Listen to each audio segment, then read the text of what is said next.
Agora vai tivemos começar a ali José Guilherme Melchior, tivemos Roberto Campos, a gente tivemos pensadores sim de direita no passado, embora esquecidos por boa parte dessa moçada aí que está chegando e tal, no tal do movimento conservador.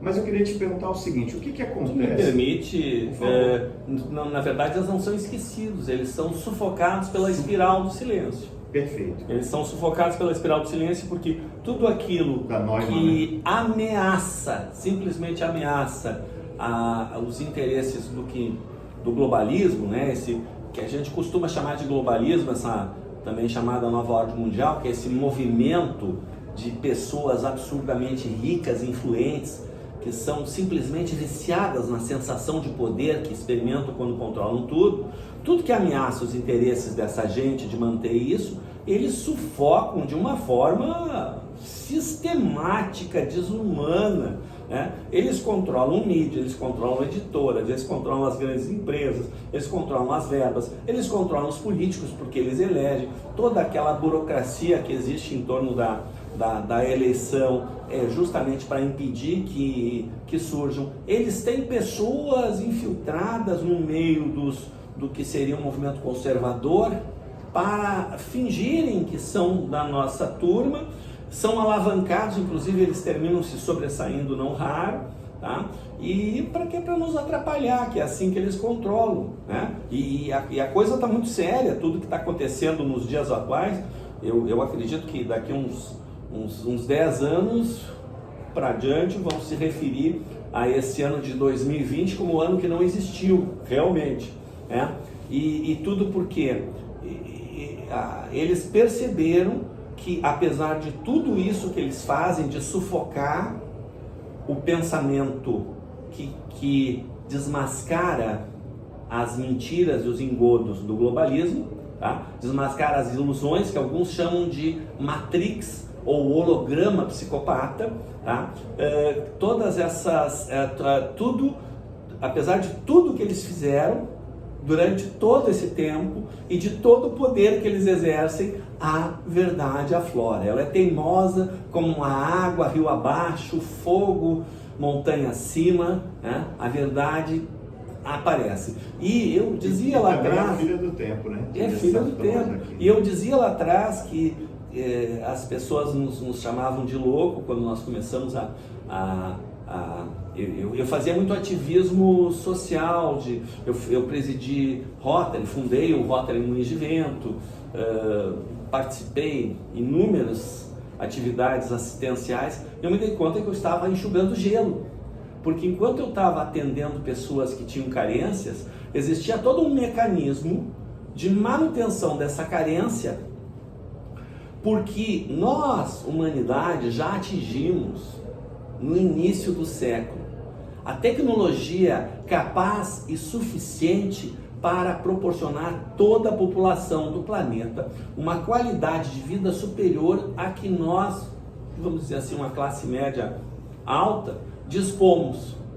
E isso não acontece porque no momento que acabar a carência, acaba o motivo do mimimi, da coisa toda que fazem esses operadores, né? Que na verdade existe uma coisa que as pessoas não se dão conta, né? Nós estamos numa guerra de quinta geração, uma guerra de narrativas, onde não usam mais armas, né? Começou, guerra de primeira geração era com pedras, né? Paus improvisados, depois começa a propulsão, né? Lanças aperfeiçoadas para ir mais longe, flechas, depois vem armamento de fogo, né? Depois vem o armamento de fogo de repetição, vem a destruição em massa, né? Mas não, a guerra hoje não se ganha sem dar um tiro, só com a desinformação. Porque as pessoas não se dão conta como é que funciona o processo de pensamento de comunicação. Quando nós estamos num paradoxo, nós ficamos incapacitados. E incapacitados, nós estamos indefesos. Quando nós sentimos medo, nós estamos incapacitados, porque o medo faz com que a nossa fisiologia canalize energia para o cérebro réptil, lutar ou fugir. E o fugir consiste justamente em criar uma imunidade cognitiva com relação àquilo. Então a pessoa não quer saber. Então é tudo uma guerra de quinta geração. E fundamental numa guerra é você seguir, você seguir estratégias, né? Como o melhor manual de estratégia, não inventaram nada melhor ainda, é o Sun Tzu, a arte da guerra, né? Você precisa conhecer o inimigo. E quem é o nosso inimigo? O nosso inimigo são essas pessoas absurdamente ricas, né? Mas eles têm uma característica, tá? Eles têm uma mutação genética que a medicina chama de psicopatia, que não é uma doença, apesar de estar lá no Código Internacional de Doenças, tá? E também no DSM, né? Que é sobre os distúrbios mentais. A psicopatia não é uma doença, é uma característica genética, tá? Que faz com que a pessoa não tenha as 3 características que nos fazem humanos.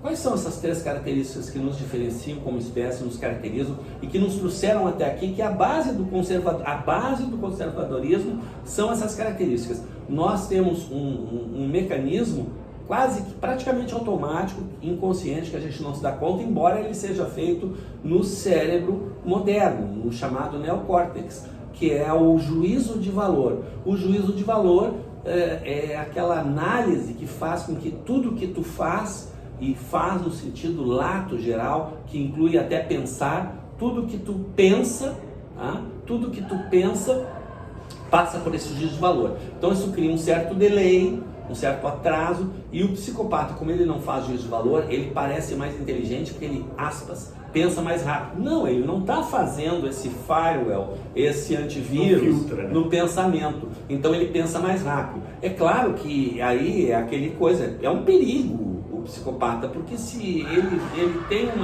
uma determinada coisa que ele acha que pode ter uma vantagem imediata, ele não se preocupa com as consequências, tá? Até porque a segunda característica é que ele não tem a experiência emocional. E eu defino como experiência emocional, né?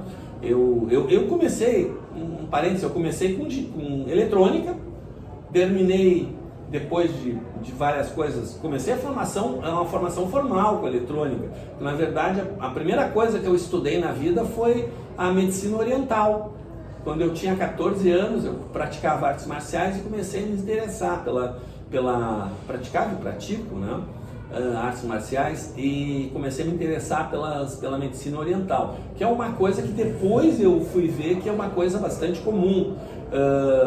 Os 2 principais jornalistas da BBC de Londres, nos anos 60 para 70, eles foram mandados pela BBC para fazer uma série de documentários com os grandes mestres de artes marciais, quando as artes marciais, principalmente o karatê, começaram a fazer aquele boom.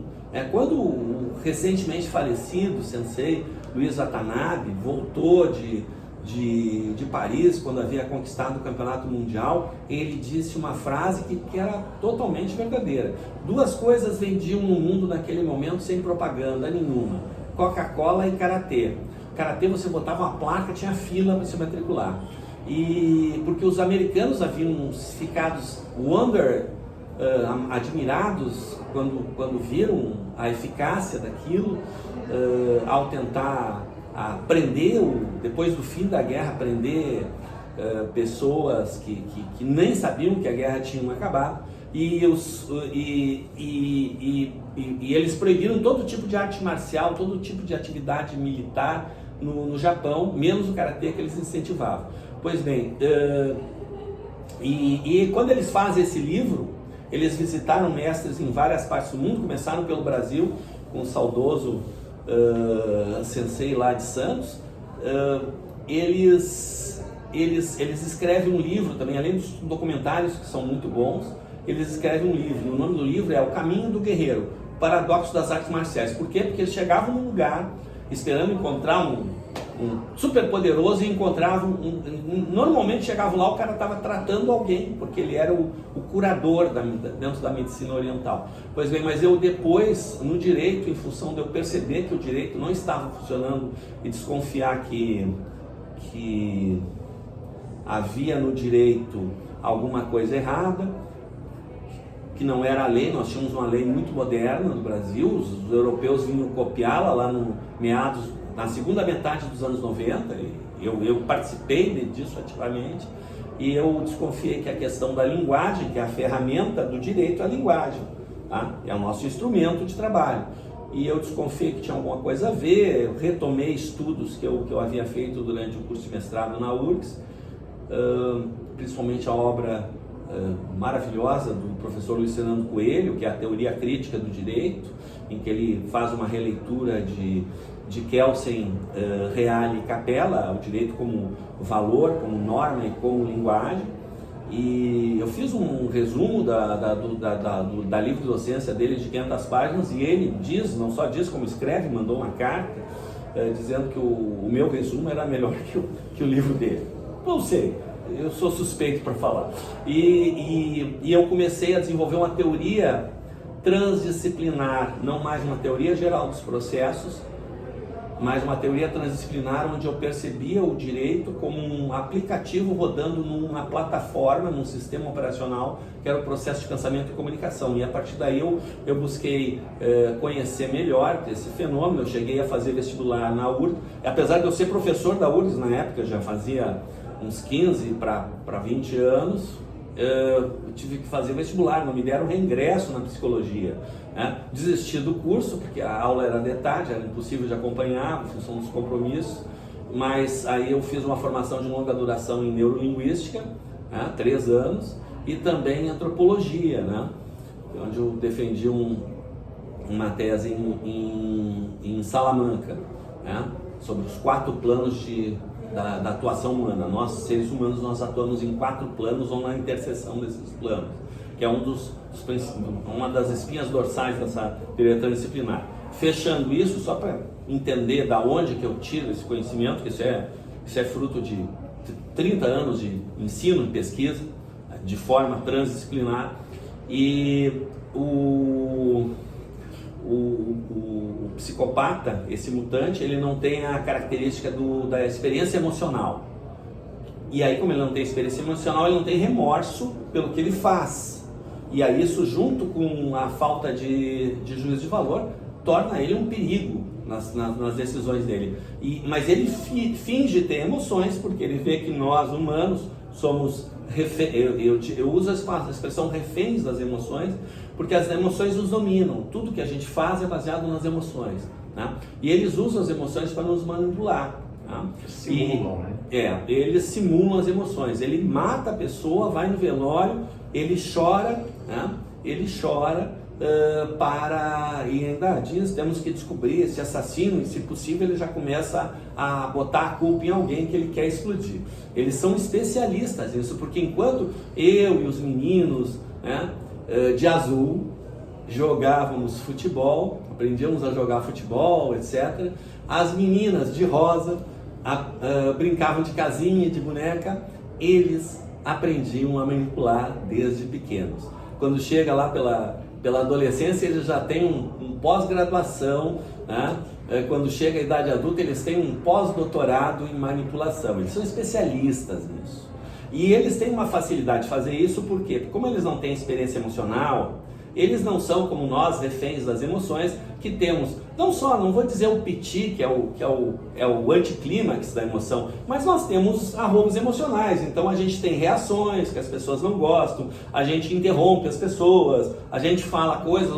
Ontem eu tive essa experiência, que eu estava passando ali para voltar, tinha tomado café, e alguém me chamou para conversar. Quando eu vi, eu estava conversando e atrapalhando o orador lá, que reclamou, e com toda a razão. Eu fiquei quieto, dei uma cutucada na pessoa que me falava. Por quê? Porque a gente se emociona. São tão poucos encontros que nós tivemos até agora, e uma das coisas que se propõe é que isso pare de ser assim, que a gente tenha encontros frequentes e que a gente possa realmente exercer, que nós nos emocionamos tanto que a gente se passa, e aí alguém não gosta, e assim vai, e aí tem alguém que está lá, já aproveita para jogar, viu, esse cara não te respeita, quando tu está falando ele reclama, ele está lá, não dá atenção, está desviando, porque nós somos assim, nós viemos aqui ao mundo para exercer as emoções. Eles usam muito isso. E a terceira característica que eles não têm é a conexão intuitiva e espiritual,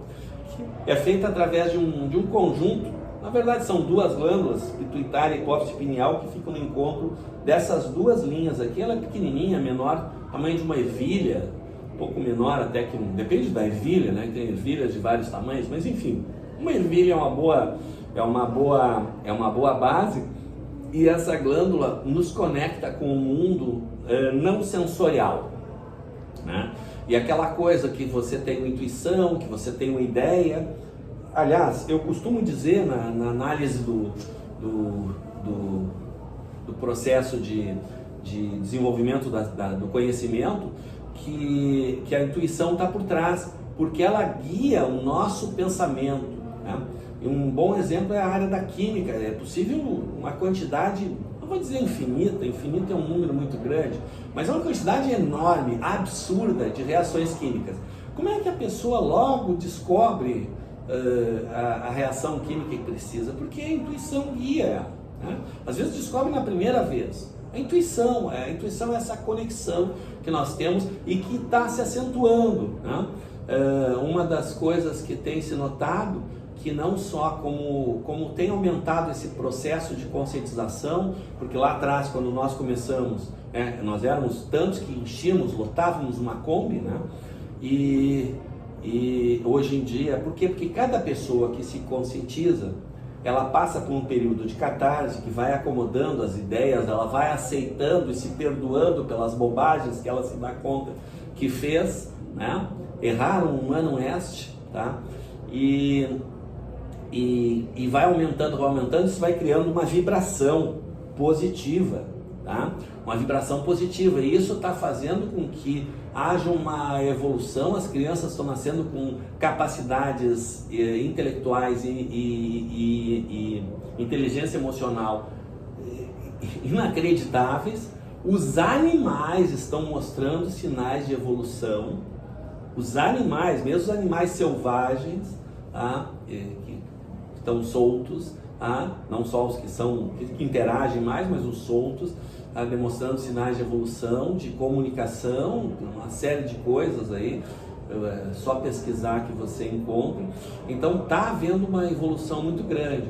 Mas essa questão de nós não somos perfeitos é justamente um dos aspectos que eles usam nesse processo de manipulação, porque eles fingem ser perfeitos. Para começar, que o psicopata tem uma tendência de parecer mais jovem, porque como ele não tem experiência emocional, ele não vai fazendo os vincos que nós vamos fazendo, ele não tem aquela necessidade compulsória que nós temos de comer porcaria. Aliás, o psicopata, ele não consome álcool, tá? Toda essa demonização do álcool que existe, tá? Faz parte do holograma psicopata, para facilitar com que o psicopata ele se camufle melhor, tá? Porque como ele não bebe álcool, tá? Ele terminava destoando num ambiente social que as pessoas estão ali bebendo um ou mais drinks e tal, e ele ficava com aquilo na mão a noite inteira, até que ele descobria que ninguém estava olhando, jogava dentro de um coisa, ou se livrava e tal. Quando fazia um brinde, ele tinha que botar aquilo na boca e não gostava. Por quê? Porque o que o álcool faz? Ele é um inibidor, só que a primeira coisa que ele inibe é o centro inibitório, que é o que faz parte do mecanismo emocional. Como ele não tem isso, o que o álcool faz nele é reduzir a capacidade que ele tem de perceber e reduz a velocidade de pensamento dele e prejudica o processo de manipulação. Ele precisa fazer muito mais esforço se ele tomar se ele molhar o bico, como se costuma dizer, ele tem que fazer muito mais esforço para fazer aquele showzinho de manipulação dele. E eles são preguiçosos, porque uma das emoções, eles não têm nenhuma, mas uma das emoções importantes que nós temos é a motivação. Motivação que nos permite que a gente rode uma noite, às vezes em cima de um trabalho, não raro, voluntário, né? E que a gente se esforce, passe horas e horas, que nem se passou agora 7 de setembro, né? O dia inteiro na Paulista, naquele calor que chegou a ser infernal, um sol terrível, tá? Motivados para ajudar a construção de um mundo melhor, que é o que nos une, né? Então eu diria fechando os parênteses e voltando lá no início, que a definição do conservadorismo, ou de um conservador, é aquela pessoa que efetivamente quer um mundo melhor, e não aquele que finge que quer. E esse é o problema. Como que a gente distingue isso? Porque esse é o problema. Como que se distingue? Eles vêm com uma série de coisas, uma série de pautas, uma série de mecanismos. Eles roubam as pautas do mundo melhor, mas aí a gente tem que ter em conta, basicamente, as características da vida. O que é a vida? Né? Na teoria dos 4 planos de atuação humano, nós partimos e concluímos justamente disso. O que é a vida? A vida é uma competição. É uma competição que no plano terrestre começou há uns 4 bilhões de anos, quando se divide, o primeiro ser vivo, unicelular, se divide em 2, e eles passam a competir por alimento e espaço, que é uma definição que envolve a segurança, de proteção. Se você tem um predador, por exemplo, e tem 2 pessoas, o predador vai comer, né, o que tiver mais perto. Então, se você tiver distância de predadores, de coisas perigosas, né, então o espaço é segurança. Depois surge a sexualidade. Depois de 2 bilhões e meio de anos, passamos a disputar a sexualidade, e ela passa a acelerar a evolução através da genética, né? A mutação é sempre uma experiência da vida para verificar se sai um ser mais competitivo dentro daquele ambiente, um ser mais competitivo. E aí, se ele é mais competitivo, ele vai crescer mais, durar mais tempo, procriar muito mais, porque não só ele vai ter mais êxito na disputa da procriação, escolhendo os melhores parceiros, ou o melhor, porque várias espécies têm essa coisa da monogamia, né? As caracatuas, por exemplo, que é o pássaro comum, eles vivem cerca de 10 anos, alguns um pouco mais até, e a fidelidade para o resto da vida. Se morre o companheiro, ele não casa de novo, né? E também procria durante muito mais tempo, porque vive muito mais tempo, e como ele é mais forte, ele consegue mais alimento para ele e para os seus filhos, que também vão ter essa característica. Então, uma mutaçãozinha que gera alguma característica, ela rapidamente faz com que desapareça praticamente o anterior, né? Então a vida é uma competição. E aí a gente volta àquela questão da psicopatia, que é uma mutação genética, detecta por exame de DNA, ou também por mapeamento da atividade cerebral. Porque quando você propõe para um ser humano normal, que é 98% da população, uma questão que envolva juízo de valor, ela tem uma alta atividade na região do neocórtex que trata do juízo de valor e dá a resposta. O psicopata, ele vai dar a resposta absolutamente correta, porque ele sabe o que está acontecendo, ele sabe que estão querendo identificar ele, e ele quer se disfarçar. Porque o psicopata, como ele não tem motivação, ele não gosta de trabalhar, como ele sente prazer em manipular e quer manter isso, nós somos o brinquedo deles, tá? Nós somos o brinquedo deles.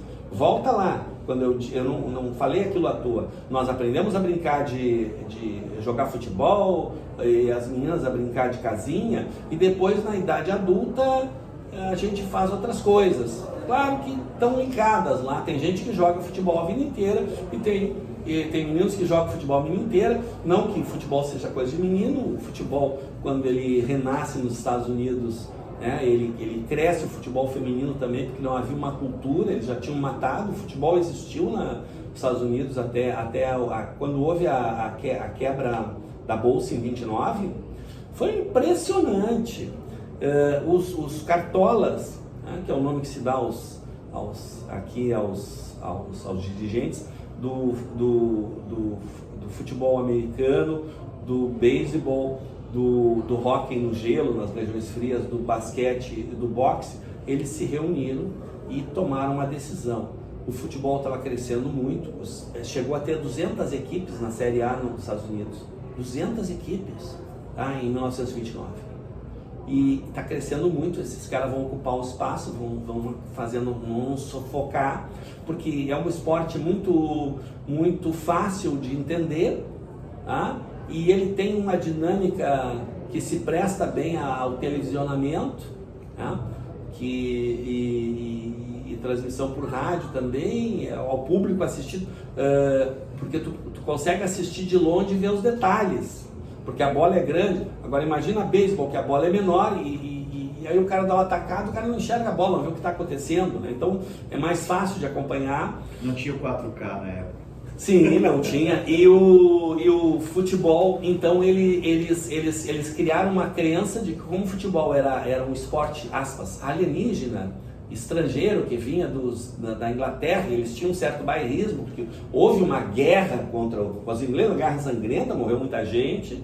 Os Estados Unidos só venceu essa guerra porque eles começaram a trabalhar com a questão da informação já lá atrás, né, o que seria o embrião da CIA, né, e das agências de informação. Eles ganharam a guerra com base na informação, né, um troço muito bem inteligente. E, pois então, né, esses mutantes, tá? Esses mutantes é uma mutação genética. Então, quando você dá um teste para eles te dão a resposta correta. Só que eles não usam a parte do juízo de valor. Não tem atividade nenhuma. Eles usam a parte racional. Eles pensam como responder. Tá? Então, esses mutantes, né, é uma mutação estranha, porque essa mutação não passa para os filhos. O filho de um mutante, a chance dele é estatística. E é uma estatística também muito estranha, que não faz sentido. Não faz sentido não passar para o filho, não parece ser uma coisa natural, e também não faz sentido essa mutação ser do jeito que é 1% entre as mulheres e 3% entre os homens. É uma coisa que não faz muito sentido, principalmente porque ela tem esse mesmo percentual em todos os lugares do planeta, enquanto aqui na Malu da Manásia, no deserto de Kalahari, tá? Na Antártica, tá? No alto do Everest, tá? E provavelmente se fizerem procriações em uma estação espacial, num futuro não muito distante, né? Provavelmente teria essa mutação. Dizem que isso é causado por ondas. Faz sentido porque existe um negócio, vamos dizer assim, uma coisa chamada Projeto HAARP, HAARP, que são ondas eletromagnéticas. Mas não tinha isso na atividade, tinha psicopata na atividade. Sim, não, mas não seria disso, eu estou só explicando a questão das ondas. Esse projeto começou há décadas e, aliás, quando se falava nesse projeto, a gente recebia uma tarjinha maluco, teoria da conspiração. A palavra teoria da conspiração, a palavra não expressão, ela foi criada em 1815, quando Rothschild and Gang fazem o que eu chamo o start do globalismo, seria lá, no golpe da Bolsa de Londres. Eles dão um golpe da Bolsa de Londres, um negócio que eles assumem o controle de toda a economia da Inglaterra, que era a maior economia do mundo, a maior frota do mundo, o maior poderio do mundo, e eles assumem o controle da economia, e a família real passa a ter que comer na mão deles. E aí eles até mudam o foco. Até então eles queriam acabar com as monarquias todas. E ali eles veem que eles podem controlar as monarquias ou trazer as monarquias e ser associadas, e se criou. E aí que tem digamos assim, ali que surge a estrutura, a formatação atual dessa nova ordem, que são pessoas absurdamente ricas e outras nem tanto, mas que são famílias reais, ou que controlam, ou que estão exercendo poderes, que são essas dinastias políticas, que eles até vão ganhando muito dinheiro com o tempo, mas na verdade eles estão lá mais porque eles são quem faz essa preservação. E o que acontece? Algumas pessoas começam a desconfiar pela forma como aconteceu o golpe e que aconteceu, e começam a falar, e aí eles já na época possuíam o controle da mídia, né, controlavam a mídia e tinham toda a rede de desinformação, que era o pessoal que espalhava os boatos e que fazia o assassinato de reputação de quem eles queriam acabar, né? Já existia aquilo há mais de 200 anos, vejam, nós estamos lidando com pessoas, né? Eu tô fazendo todo esse esforço aqui porque, do meu ponto de vista, a coisa mais importante que um conservador precisa saber é contra o que nós lutamos, né? Que são essas pessoas absurdamente ricas que controlam tudo. Então eles têm essa característica mutante, e essa mutação é muito estranha, porque ela não transmite para o descendente, e ela tem essa diferença entre masculino e feminino, 3 vezes maior nos homens, e que ocorre, porque a mutação, o que é? A mutação é um experimento da vida e que ocorre proporcionalmente não só à nossa bagagem genética atual, como com o meio ambiente no qual nós estamos interagindo, porque é um experimento da vida para ver se sai alguém mais adaptado àquele ambiente, tá? Então como é que vai ser igual para todas as etnias, não varia conforme etnia, com bagagem genética já diferenciadas, né? E também em todos os locais do planeta. E aí que vem a questão das ondas, porque essas ondas do projeto HARP, quando a gente falava, aí o que acontece? Cerca de uns 7 para 8 anos atrás, um general daqueles que são do alto comando dos Estados Unidos, que atualmente são 8, porque agora tem a Força Espacial também, na época eram 7 ainda, na época dos 7 generais, falando num evento, ele começou a falar do projeto HARP, que eles iam abrir aquela tecnologia que eles vinham pesquisando há décadas para uso na produção de alimentos, de forma que pudesse proteger uma determinada cultura sensível a variações climáticas ali, né? Porque eles estavam desistindo de usar aquilo para fins militares, porque o custo de energia, a quantidade de energia necessária para fazer uma alteração climática ali, que abrangia 1 hectare, pouco mais de 1 hectare, 2, 3 hectares, era muito grande, e além disso essa alteração climática, como era localizada, ela não tinha condições de afetar a capacidade de luta de um exército inimigo. Então eles estavam desistindo daquilo. E a questão toda é que isso não foi usado para agricultura. Agora nós estamos numa mini era glacial. Esse pessoal aí do Fica em Casa, eles até o carnaval do ano 2020, e hoje ainda alguns se passam e falam aquecimento global. Gente, aquecimento global é uma megalomania falar nisso, porque a quantidade de energia que a Terra absorve do Sol é 10 milhões de vezes superior a toda a energia que a humanidade gera. Então, como é que a humanidade vai alterar o clima do planeta? É impossível!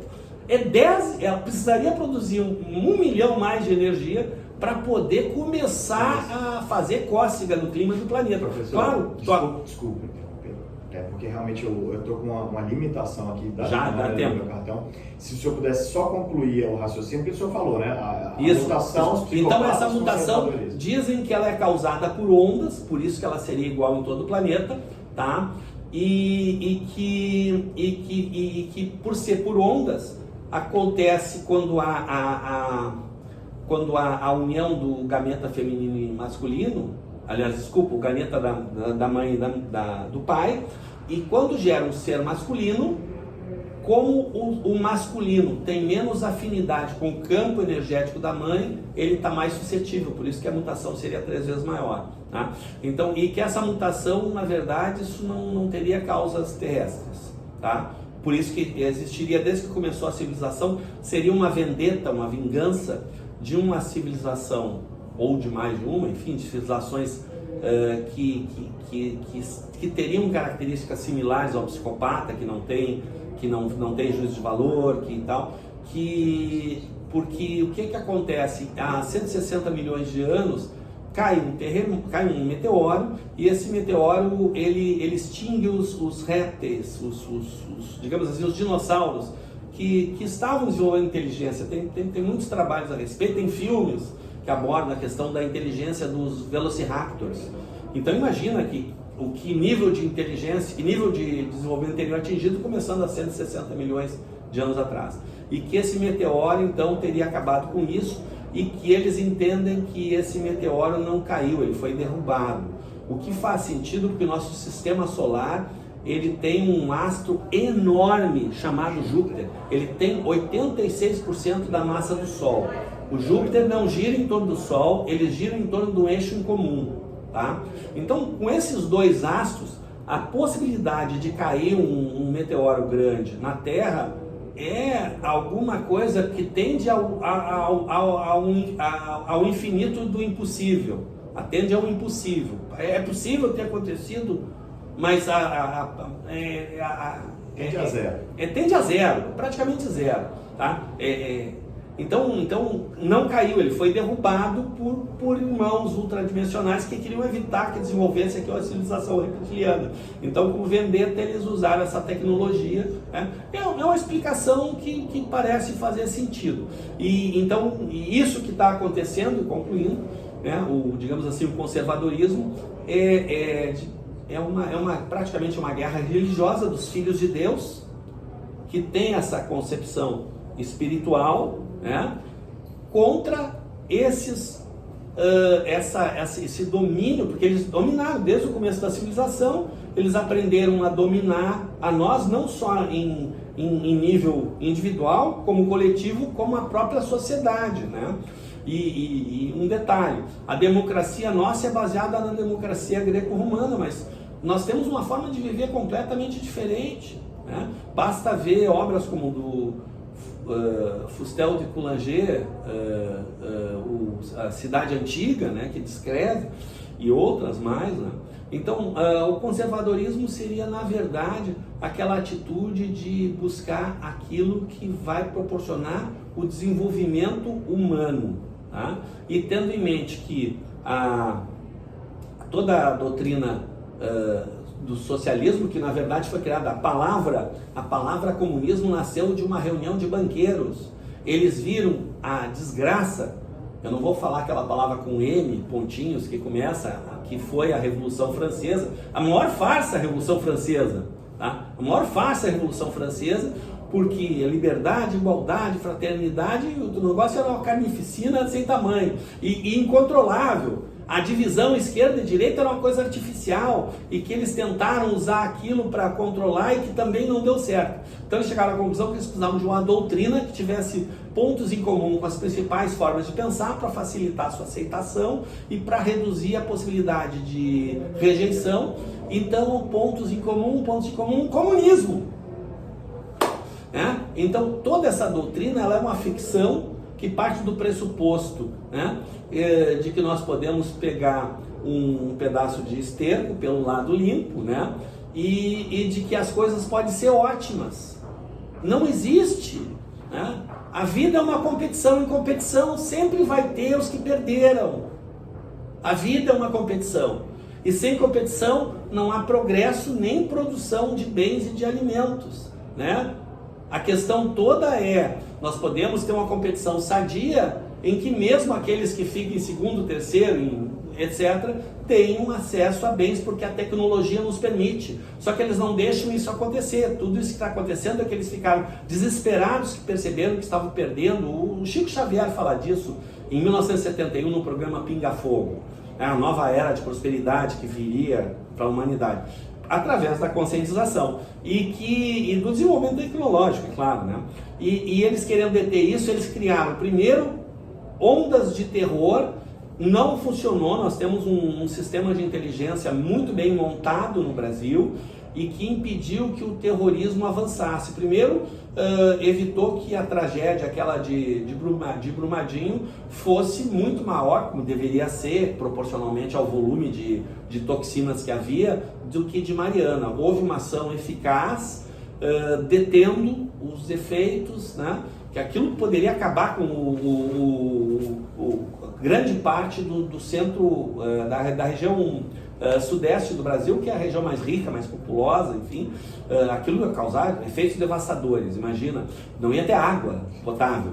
E também começaram com terrorismo, mas eles começaram a ser medidos, em que pese lá principalmente na Rocinha você tenha armamento e tudo mais. eles estão sendo mantidos lá dentro, eles não conseguem colocar em ação em função dessa equipe de inteligência que tem trabalhado. Então, como isso não funciona, eles vieram com essa coisa aí do vírus chinês e todo o terror em volta, porque o terror faz o quê? A pessoa fica com medo, não consegue pensar e nada mais funciona. Até a saúde, o medo, ele baixa a vibração e faz com que a pessoa pegue uma doença, tá? Enfim, fique mal, qualquer vírus pega, além da questão da alimentação funcional, que é muito, mas são muitos assuntos, mas basicamente você precisa conhecer o inimigo. Eu quero fazer um documentário só sobre ti. Eu vou ter que fazer um documentário só sobre ti, porque os assuntos que o senhor abordou, eu tenho estudado bastante sobre isso, inclusive essa questão dos outros, né, de outros planos terem vindo e tal. Tem uma teoria sobre os Nephilim, que o senhor já deve ter ouvido falar. Sim. Né, que são os anjos caídos e tal, que eu acho fantástica. Pode levar. Eu acho fantástica e tem muito a ver porque ela está, inclusive, no Velho Testamento. Com certeza. Com certeza. Então, não é... existe aqui. Não, pode deixar. O livro de Urântia, do livro de Urântia, ele até tem uma abordagem. A própria história do livro de Urântia é uma coisa fantástica. Sim. Né? O livro de Urântia, ele coloca que Jesus teria elaborado o plano da qual nós somos operadores há 3.000 anos atrás. Ele levou 1.000 anos para conseguir regredir da dimensão onde se encontra até conseguir encarnar aqui, e que ele fez da vida dele um exemplo para gerar tudo isso. E como ele sabia que até as escrituras, né, podia prever então, e o mais interessante é a questão de você ver que as coisas que eles fazem as coisas e as coisas terminam se voltando contra eles. Eles fazem as coisas se voltam contra eles. Eles tentam e acabam... E, por exemplo, essa fraudemia, tá? Olha o exemplo. Tá? Quem é que... Tá morrendo muita gente boa tal, mas tá morrendo muito mais gente deles do que nós. Isso é verdade.